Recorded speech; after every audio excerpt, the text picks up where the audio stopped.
Good evening. Buckle up. If you're hitting the road this weekend, it's going to cost you even more. Gas prices, which have already risen sharply on several occasions this week, are going up again, putting the squeeze on drivers. CTV's Janice Golding is live tonight with more. Janice, this is never something drivers want to hear heading into the weekend. Hi, well, the price of gas shot up yet again overnight, and analysts are predicting it is far from over. People were paying a pretty penny at the pumps today, about 2 cents more than yesterday, in fact. Gas prices are really ridiculous right now. The price, it's impossible, okay, because it's too much. Conflict in the Middle East causing prices to jump. A regular liter of gas hitting almost $1.49 at some stations in the GTA. That's normal. Any war, any trouble, they go up. It is a bit higher than what we would like to see, but I think, it's sort of in a way inevitable. Inevitable because Iran has effectively closed the Strait of Hormuz, which about 1/5 of the global oil supply passes through. It's a vital waterway that on a normal day carries 20 to 25 million barrels of oil to the marketplace. With that effectively blocked through Iran's threats, that oil is not getting through to the marketplace. And oil prices up another 9% this morning. Petroleum analyst Patrick DeHaan saying that means a 19-cent price hike in a week. For people who's low income, too much. And the cost of living, prices of food, and then gas, that's even more. I don't like the idea of it going up. Because, it's always with the economy right now and the way things are, you don't want to put too much stress on your pockets. And the price of diesel even worse. Analysts predicting it could climb over $2 a liter by Saturday, a 43-cent price hike in just days. I'm not really worried. I'm just irritated by it. Everything's going up, so, it hurts. A battle overseas having a big local impact, with experts saying the longer this goes on, the greater the hit will be.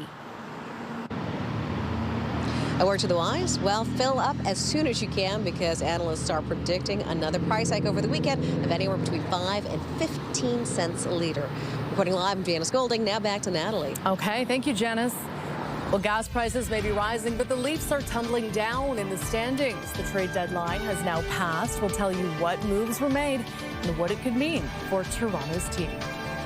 But first, a live look outside as we head into the first full weekend in March. It's quite misty out there this hour. Can't see the tops of the buildings, and there is a special weather statement in effect, warning of what's to come.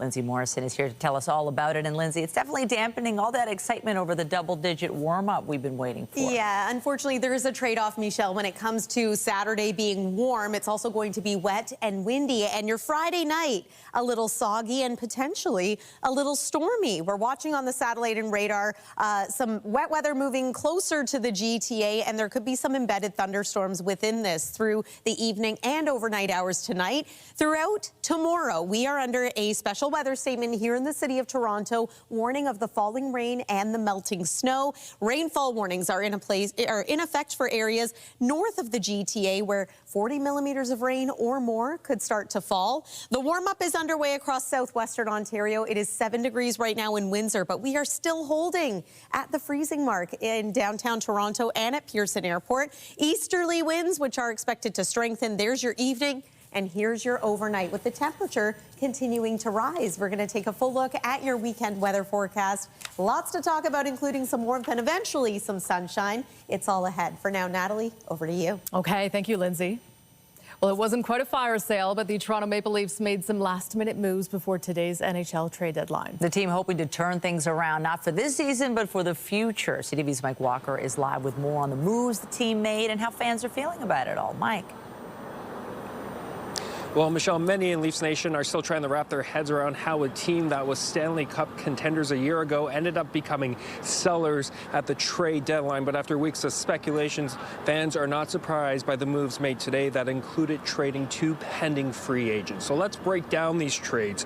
The Leafs traded forward Bobby McMann to the Seattle Kraken in exchange for a 2026 4th-round draft pick and a 2nd-round pick in 2027. So far this season, McMann has scored 19 goals with Toronto, 1 one shy of his career high, and as mentioned, he is set to be an unrestricted free agent this summer. Toronto also dealing forward Scott Lawton to the Los Angeles Kings for a conditional third-round pick. The Buds acquired the veteran forward last season, and so far this season he has scored 8 goals in 43 games. These trades were expected. The Leafs have kept both players out of the lineup recently. Here's some reaction from fans. I'll miss a few of them. I was a big McMahon fan. I really liked him. But I think it's great that we get draft picks. We definitely need them coming up, but I think we have to do a better job with development. Building for the future, always getting some new draft picks is always good. It doesn't seem like too many players actually want to play for the Leafs in a tough market like Toronto. And McMahon came out and publicly said he wanted to stay here. So you like having guys who want to play for the team, so it kind of sucks to see him go. The players that have been traded are going to make the teams they went to stronger. I don't think the Leafs should have traded them. I think what they should do is get rid of, like trade Matthews and Nylander to start getting draft picks and start rebuilding. The Leafs are currently second last in the Atlantic Division, on the cusp of missing the playoffs for the first time in a decade. Speaking with reporters this afternoon, General Manager Brad Treliving took responsibility for the Leafs' failures. I don't look at today's the autopsy day. We've got 19 games to go. But I think there's a whole host of reasons. I'll take responsibility. You know, we met earlier in the year through about the 20-game mark where we got off to a slow start. And again, the failures here start with me. And once we get through the end of the season, you know, there'll be all sorts of evaluation. These trades, in addition to Senator Nicholas Waugh, who was dealt to Colorado yesterday in exchange for a pair of conditional draft picks. Treliving also added this afternoon that prior to the Olympic break, given how bad the season's been for the Leafs, the team was planning on acquiring more assets, whether that be prospects or draft picks. Reporting live outside Scotiabank Arena, I'm Mike Walker. Michelle, back to you. Thank you, Mike. And just ahead, could the site of a massive new convention center in this city involve filling in a portion of Lake Ontario? The Premier thinks it might be an option. We'll have details in moments. But first, 3 people were injured in a crash involving a TTC bus in North York early this morning. It happened in the area of Trethewey Drive and Martha Eaton Way just before midnight. Paramedics say one person was taken to a local trauma center with serious injuries, while 2 others suffered minor injuries. The cause of the crash is being investigated. Meanwhile, 2 people have been arrested after a vehicle caught fire after crashing into a pole in north Etobicoke. Emergency crews were called to the area of Westmore Drive and Albion Road just after 5 a.m. for reports of a crash. The vehicle was fully engulfed when first responders arrived, but no one was inside. 2 people were later located a short time away. One person is being treated for minor injuries. So far, no word on whether any charges will be laid.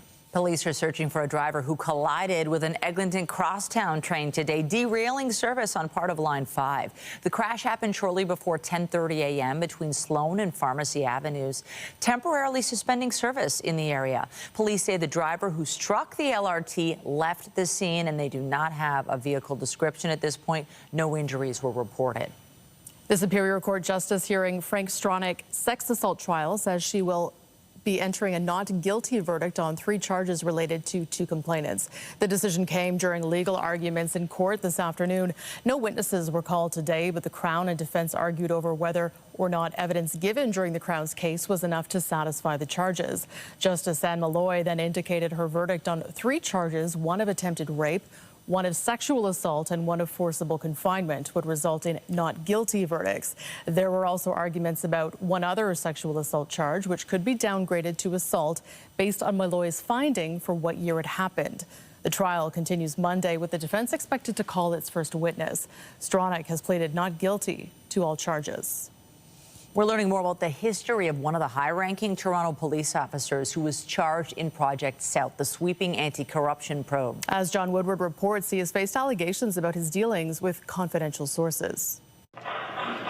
7 shootings across the GTA are at issue in Project South, the sweeping anti-corruption probe that resulted in the arrests of dozens, including 1 former and 7 current police officers. These shootings allegedly made possible by information provided to the gunman that ultimately came from accessing police databases. Exactly the opposite of how the police officer-source relationship is supposed to work, says former Toronto detective Mark Mendelson. The source is giving you information. The information flow should be a one-way street. And officers have to follow detailed rules to disclose every interaction. It's because of those nefarious possible motives behind it that a detective has to be more than cautious. Documents obtained by CTV News show that one of those accused officers, Sergeant Robert Black, is facing 4 misconduct allegations to do with handling sources.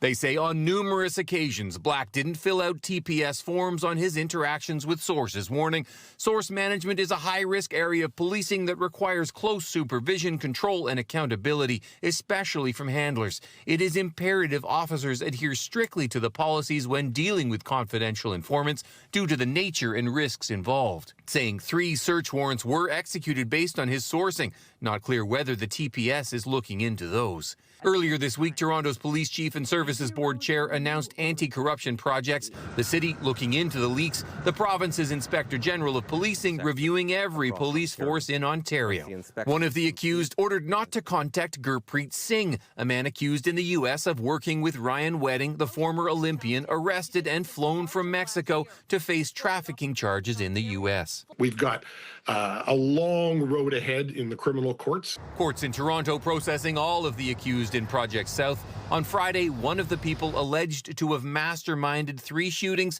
Elwin Sadanowski, was denied bail. John Woodward, CTV News. The cost of street parking in the city could be on the rise for a 3rd straight year. Toronto Parking Authority staff are proposing an increase of 25 cents per hour for most on-street spaces next month. The increase could be steeper in high-demand areas, rising between $1.25 and $2.75 in some other areas. The parking agency, which was directed by council to implement a rate increase, says its rates are lower or on par with those in other North American cities. Well, the Premier is floating an unconventional idea for the site of a new convention centre. Doug Ford openly musing that perhaps filling in a portion of Lake Ontario could be the perfect place to build a 2 million square foot facility. CTV's Queen's Park Bureau Chief Siobhan Morris has the details. It's icy and unforgiving this time of year. But this part of Lake Ontario, west of Ontario Place, has been on the Premier's mind. A possible home for a new convention centre. Well, I wouldn't call it an island, but we may look at putting fill-in until we can put a convention centre. We're losing out on so many large conventions in the world because we just don't have the size, and it's a dated convention. Doug Ford first started publicly griping about the 40-year-old Metro Toronto Convention Centre last week. You go up, you go down, you go across the street to the other building. Promising a 2 million square foot facility. That's almost 5 times the size of the current convention centre. Ford's also said to be looking at the exhibition grounds as a possible option. But he does envision something that will evoke shock and awe. The environmental process would move forward, but we have a tremendous amount of fill right now, and we need to expand the land. In a statement, a spokesperson for Mayor Olivia Chow writes in part that she's prepared to work with the province if they plan to invest in upgrading the convention centre to attract more visitors and more business, and that any major development proposal will be reviewed to ensure it's in the best interest of Toronto and communities along the waterfront. They have not yet received a formal proposal on the future of the convention centre. A convention centre on Lake Ontario, quickly panned by the opposition, who say students and schools are struggling. And yet he's got $3 billion or whatever it's going to cost to build a convention centre. So the question is, where's the money coming from and what are his priorities? The Green leader calls the idea ridiculous. Literally take waste fill soil, dump it into Lake Ontario, to build some mega convention center at the cost of billions of dollars. I mean, to me, this just seems like a premier that is completely out of touch of the daily reality of everyday people in this province who are struggling just to get through the end of the month. Whether it's on Lake Ontario, at the exhibition grounds, or somewhere else, it could be a while before we see a formal proposal for that new convention centre. Planning and construction would also take years. Siobhan Morris, CTV News. Last week, the Premier also outlined a vision for expanding Toronto's Island Airport. Now the operators of Billy Bishop are weighing in on that proposal. Toronto Port Authority's president and CEO says the agency fully supports Ford's ideas, which include extending the runway and allowing larger planes to land there. In a letter to the Ministry of Transportation, the CEO said the Port Authority is developing ways to modernize the airport and meet the aviation needs of Ontario's growing population. But he said those changes won't be possible under the rules of the current governing model for Billy Bishop, which he said restricts development and investment. The transportation minister said in a statement that expanding Billy Bishop Airport will help reduce congestion at existing airports, including Pearson. He added, quote, "It will also increase flight travel options for Ontario travelers, support more routes to underserved parts of the province, increase competition that will lead to lower flight prices, and support thousands of good-paying jobs across Ontario." We look forward to working with the Toronto Port Authority, the federal government, and other partners to bring these benefits to Ontario.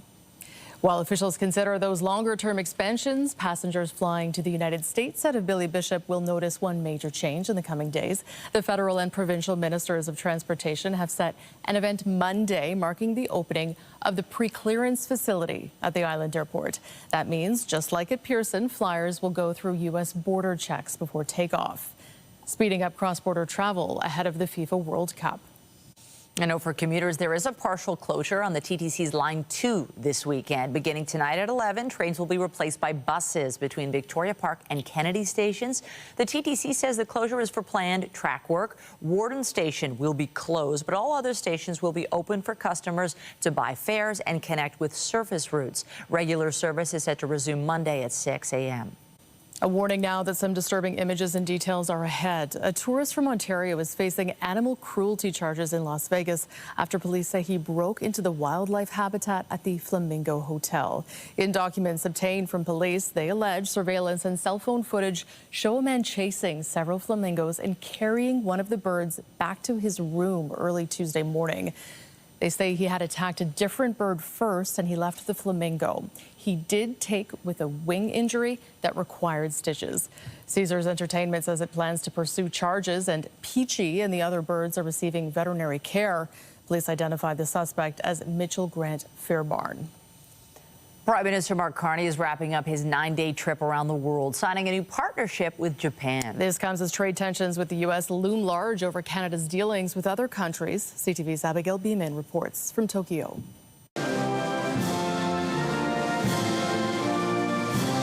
Japan welcomed Prime Minister Mark Carney with O Canada, while Carney offered up some Japanese. Like in India and Australia, the Prime Minister is trying to show the Indo-Pacific Canada has what the world wants. In Japan, that's Canada's energy, especially LNG, and food. We do much, but we're ready to do much more. And that's a common theme of our government. So my government was elected with a clear mandate to build boldly with a speed not seen in generations. Canada and Japan announced a new strategic partnership boosting trade, energy, and defense. We need to be doing a lot more with Japan and with Korea when it comes to understanding the threat from China and Russia to Canada's, basically Canada's western part of our Arctic. Kuzma is very important part of the calculation. But nearly 3/4 of cars made in Canada are Japanese, providing thousands of Canadian jobs. And Japan is watching the review of the Canada-US-Mexico Free Trade Agreement closely. I think that is the critical condition. Because Canada is, of course, a G7 country. Your GDP is one of the top 10 countries, $2.5 trillion. But you know the size of the U.S. market, $30 trillion. And I think the Prime Minister laid out this evening during his meeting with Prime Minister Takaichi that Canada is in a pretty solid position. Of course, the negotiations will start formally with the United States in the weeks and months ahead. The Prime Minister has a host of business meetings Saturday, including with some of the big Japanese automakers. Abigail Beeman, CTV News, Tokyo.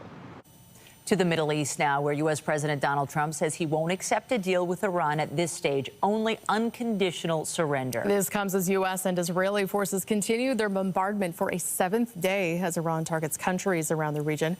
CTV's Adrian Gabriel reports. Friday's prayers at Tehran's Grand Mosque punctuate 7 days of war across the Middle East. Spilling into the streets, thousands of Islamic Republic regime supporters protest the killing of their supreme leader. One man holding up a sign that reads in Farsi, "Death to America." As air raid sirens sound in Tel Aviv, warning of an incoming Iranian missile strike, Israeli and U.S. forces have vowed to increase their ever-intensifying onslaught across Iran.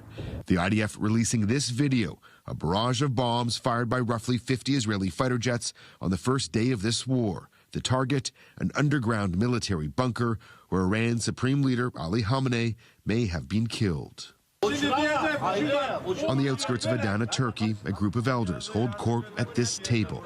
The heated discussion of this day, Iran's right to defend itself after a NATO base in this city shot down an Iranian missile in Turkish airspace.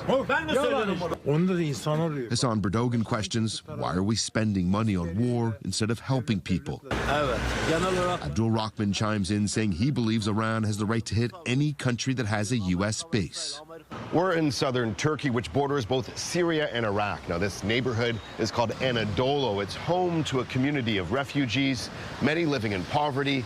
They know the toll of regional war all too well. We met 12-year-old Fouad, who wants to be a police officer. His 12-year-old friend Hassan wants to be a singer.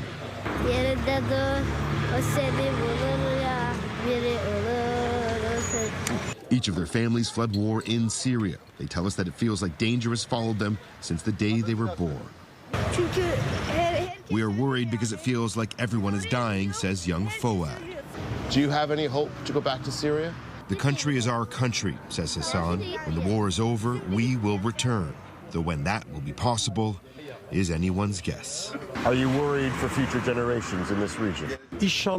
Yes, we are worried, says this elder. The war is feeding the rich. The powerful are having their way while people die.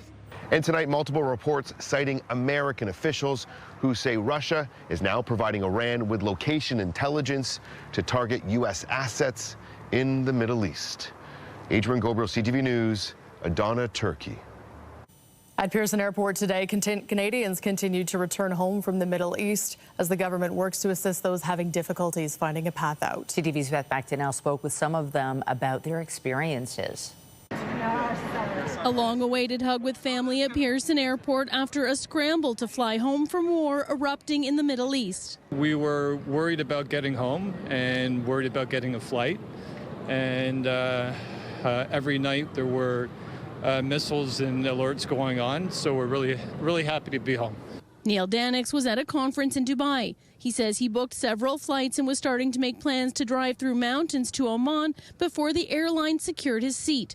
Danix is among a select number of air passengers to get out of the United Arab Emirates. As fighting intensified this week, flights were canceled. We saw missiles being intercepted right in front of our eyes because we were just on the beach. It was a scary experience. We just rushed out. And then there was a fire at the U.S. Embassy, which is like 10 minutes from where we were staying. So it was a bit scary, but it's okay. As long as we're back, we're happy. On the ground, things were all right. Yeah, there were lots of interception sounds and stuff overhead, but there was never really crazy panic. Air Canada has suspended flights from Israel and Dubai until March 22nd, leaving those wanting to escape few options. Oh, it was just not possible. It wasn't any flights, 3 days. Then they start little by little. Finally being home, bringing a big sense of relief. Social media is fully monitored. There's no TV channel to watch the news. We didn't know what's happening in Dubai. They're just telling everything is safe, everything is safe, everything is not safe there. Gladly, I'm back at home with all of my family, friends, prayers. It was a very devastating 1 week. Etihad Airways and Emirates are continuing flights from Abu Dhabi and Dubai to Pearson into tomorrow, which means we can expect more Canadians to return home soon. Beth Macdonell, CTV News. Trade talks between Canada and the United States resumed for the first time today since they were called off by President Trump over Premier Ford's anti-tariff ad back in October. Canada-U.S. Trade Minister Dominic LeBlanc shared this photo of his meeting with U.S. Trade Representative Jamieson Greer in Washington. LeBlanc said they had a constructive and substantive discussion pertaining to the review of the Canada-U.S.-Mexico Agreement, or CUSMA. The agreement has protected Canada from some of the worst impacts of Trump's tariffs. However, the U.S. president has repeatedly questioned whether the deal should be maintained. LeBlanc said he and Greer will speak again in the coming days. And those talks come as Americans receive some worse than expected news on their country's economy. Figures from the U.S. Labor Department show there were an estimated 92,000 jobs lost nationwide last month. Economists had been expecting a net gain of around 60,000 positions after strong numbers in January. Among other factors, analysts say uncertainty around tariffs is prompting some employers to halt their hiring plans. A large crowd of dignitaries, artists, clergy, and community members gathered in Chicago today to bid farewell to the late Reverend Jesse Jackson. Deal maker for the disenfranchised, the power broker for the people, the shadow senator. He would say, show your love for the Reverend Jesse Louis Jackson. The civil rights leader died in February at age 84. Born in South Carolina, Jackson rose to prominence over a decades-long career that saw him participating in demonstrations alongside Martin Luther King Jr. and run for the Democratic presidential nomination in 1984 and 1988. Message he sent to a 22-year-old child of a single mother with a funny name was that maybe there wasn't any place, any room where we didn't belong. There were also eulogies given by former Presidents Bill Clinton and Joe Biden. Another private service for Jackson is scheduled for tomorrow.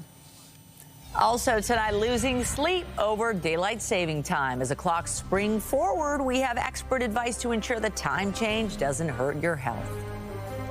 And I'm Pat Foran, coming up on Consumer Alert. If you have to buy new appliances, they can be expensive. Your best bet is to try and make the ones you have last longer. Also, when should you repair something and when should you replace it? I'll have that story. That's just ahead.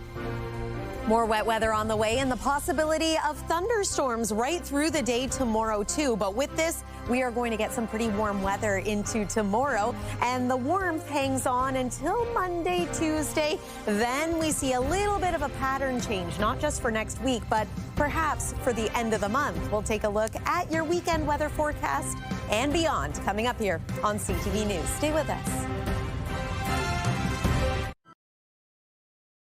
Many major appliances used to last for decades without serious problems because they weren't complicated and they had few moving parts. However, new appliances are loaded with technology, sensors, and computer chips. They're also more expensive, so you want them to last. Here's Pat Foran with a Consumer Alert. Pat. You do, Michelle and Natalie. Thank you. Many of us use our fridges, stoves, and dishwashers every day without giving them extra attention. But if you want them to last longer, there are simple things you can do to extend their lifespan, which can save you money.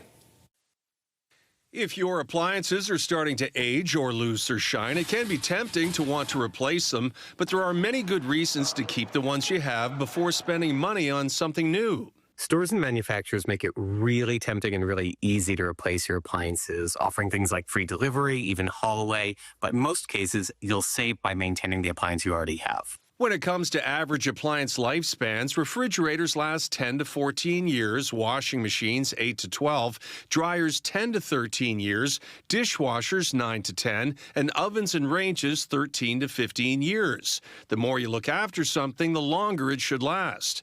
If your dishwasher smells or is doing a poor job, the filter could be clogged. Carefully remove it and clean the gunk under running water with a brush or sponge, then replace it. Do this every couple of months. When it comes to your oven, everyday habits matter.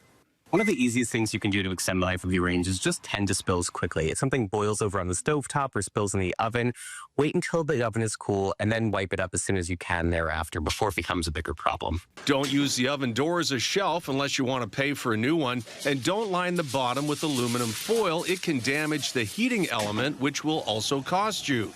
If your refrigerator isn't keeping its cool, it might be time to clean the condenser coils. You may need to pull out the fridge for this one. Carefully vacuum the coils with a soft brush attachment. Do this every year. To extend appliance life, keep them clean, don't overload. Check filters regularly, use surge protectors, and read the manual. Of course, at some point, saying goodbye to a worn-out item may be the best option. You want to consider how old your current appliance is, how much it might cost to fix, and how much it might cost to replace. There's a good formula to help you decide if you should repair or replace something. If the repair will cost more than half the cost of a new appliance, then it's probably time to replace it. And if you're searching for an appliance repair company, don't take the first one that pops up in a Google search. You're better off checking your owner's manual or going to the manufacturer's website where you'll find authorized repair services in your area. On your side, I'm Pat Foran. If you have a consumer story idea, email us at alert@ctv.ca.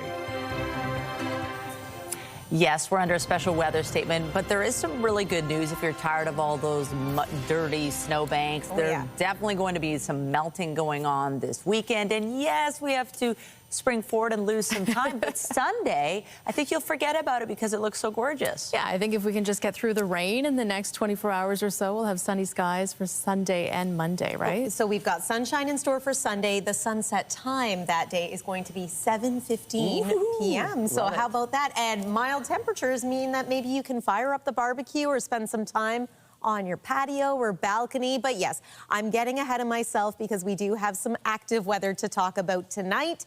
And it's a combination of the rain falling and the snow melting that has many concern heading into this weekend. Firefighters were busy in Muskoka Lakes today on the Muskoka Lakes training for what could happen if someone were to fall through the ice. Because yes, we have now reached this point in the season where it's not just snowbanks melting, but what once were frozen lakes, rivers and streams, likely no longer. So any waterway should be considered unsafe as we head into this weekend. Make sure you take care of pets or children, especially around any waterways that may be running a little higher or faster than normal. As a result of all the runoff, the ground is still somewhat frozen. Again, we've got big snowbanks, especially in central parts of Ontario, and with all the melting underway and the falling rain, that's a lot of additional water. 15 to 40 millimeters of rain is possible for areas under the rainfall warning. Here in the city of Toronto, it is a special weather statement. We're just starting to see some wet weather approach the west end of the GTA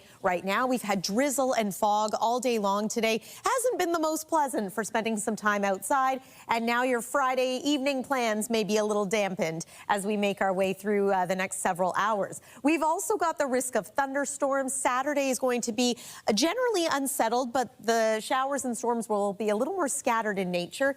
Chance of quick passing flurries to the east of Georgian Bay or perhaps some light snow. But for the most part, this system stays well north of southern Ontario for Sunday, and we are going to enjoy sunshine. But again, bringing it back here, measurable rain expected, not just for us here in Toronto, but especially for some of these areas further north. Because thunderstorms may happen, they may not, expect that these numbers will be highly variable. Just be prepared for some measurable rain. Here's about midnight tonight. Again, you can see the embedded thunderstorms that are likely to pop up. There's midday tomorrow, so expect some showers or periods of rain. Midday, conditions start to improve as we head overnight and into Sunday, and then by Sunday afternoon, we are enjoying the sunshine, and it's still going to be warm. Maybe not quite as mild as Saturday, and Saturday is warm thanks to these very gusty southwesterly winds, so there is a bit of a trade-off to the warmth as well. 6 degrees this hour in Windsor, still 0 in Toronto, but +2 in Wyerton. We expect our temperature to climb to about 7 degrees through the overnight hours tonight, so at least there's that. And then tomorrow's forecast, daytime high, 15 degrees. Again, it is going to be warm, wet, and windy for your Saturday. Sunday looks lovely, though. +10, sunshine. How about Monday? Mainly sunny skies and 16 degrees. Still looking decently mild for Tuesday. We get into some showers and maybe some mixing at night on Wednesday. And then we are back seasonably cool as we make our way into Thursday of next week. That's your look at the weather for now. Natalie, over to you. Thank you, Lindsay. Also tonight, with less than 100 days to go until the World Cup comes to town, the hotel search is heating up. The room reservation race just ahead. When you see it happen, send it to CTV News. Text 10400. From your screen to ours. Text 10400. For Canadians in BC, this will be the last time they have to move their clocks forward in the spring. But for the rest of us, the time change could continue to be an ongoing struggle when it comes to our sleep and well-being. Our health reporter Pauline Chan explains.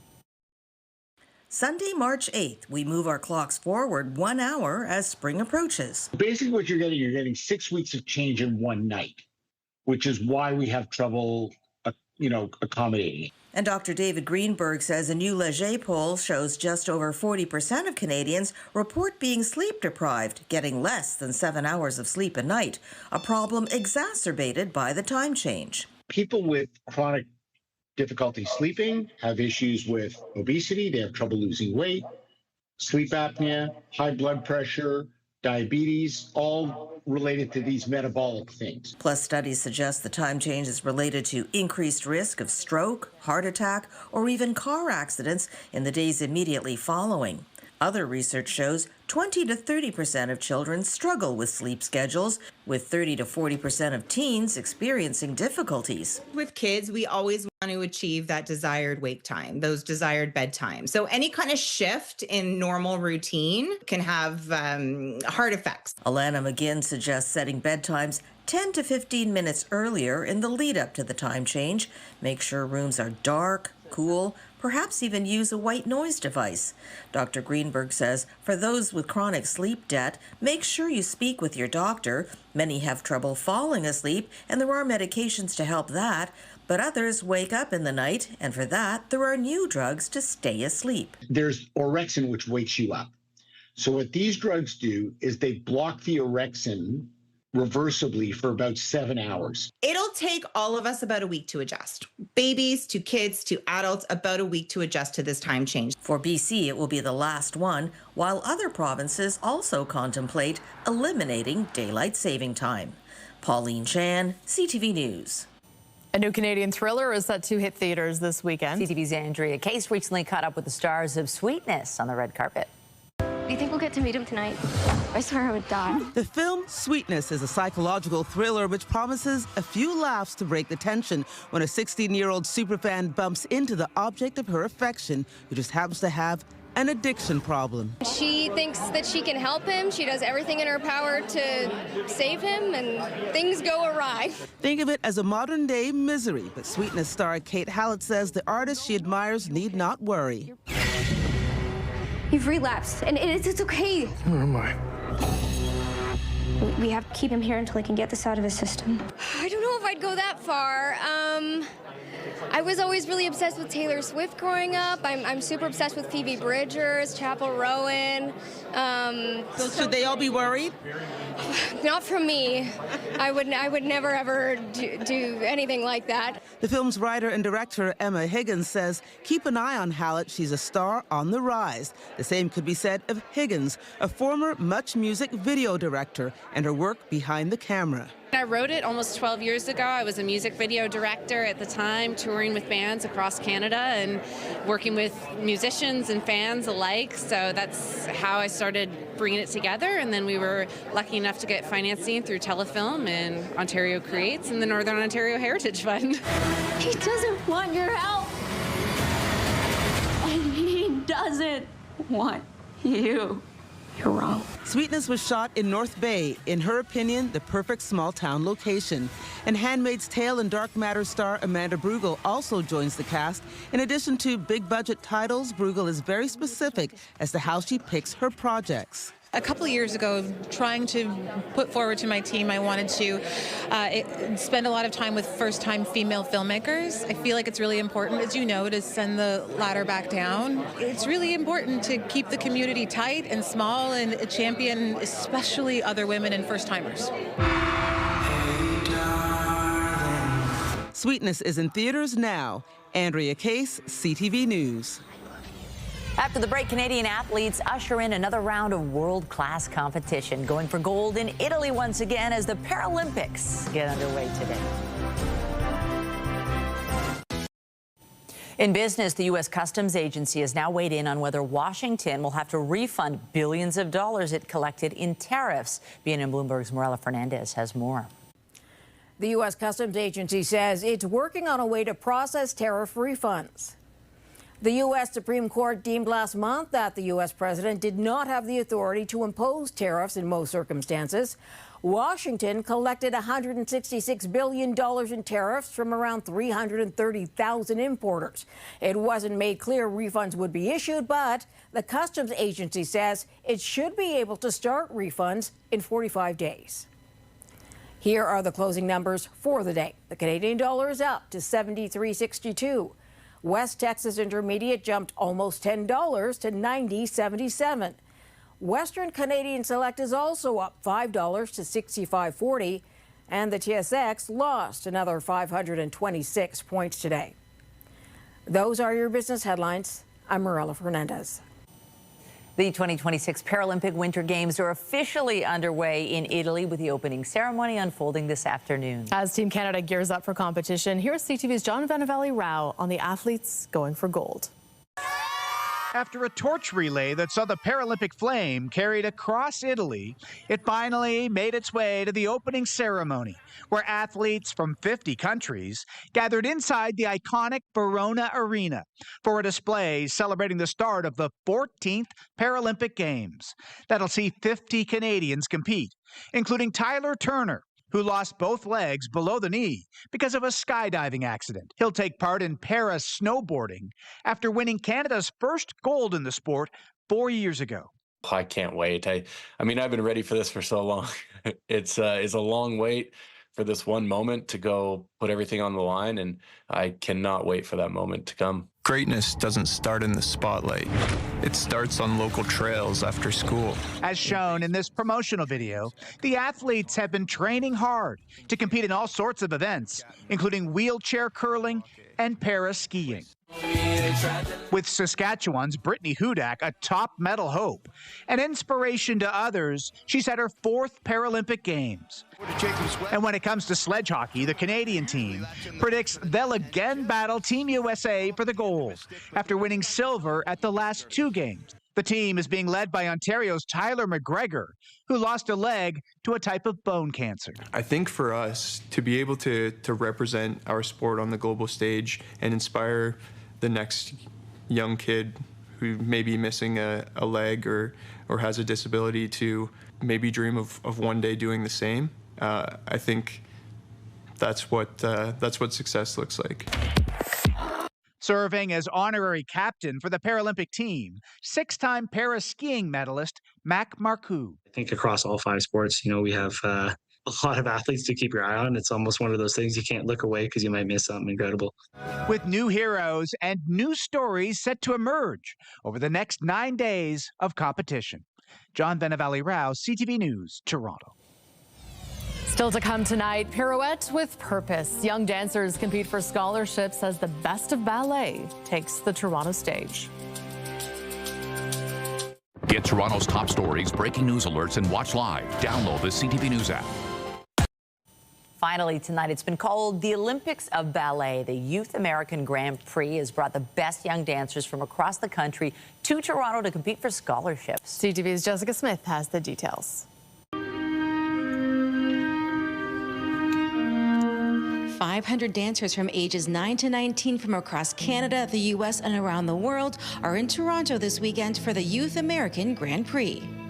These kids, even 9-year-olds, they have a passion, and they love performing. They love dancing. The 4-day competition is an opportunity for young dancers to win scholarships to train at the top ballet companies in Canada and around the world. To study somewhere, either for the summer or for a short-term grant, or even sometimes a full scholarship for a full-year program at a professional school. For dancers, it's not only a chance to showcase their skills, but to meet other performers. I'm going to experience this moment because I'm not a really amazing dancer yet, but that's what I want to get to that point, yeah.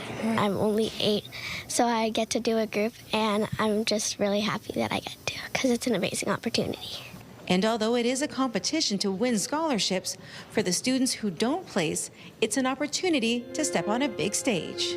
Always keep trying. It's okay to be scared, but you can do this. You're not dancing to be like the best.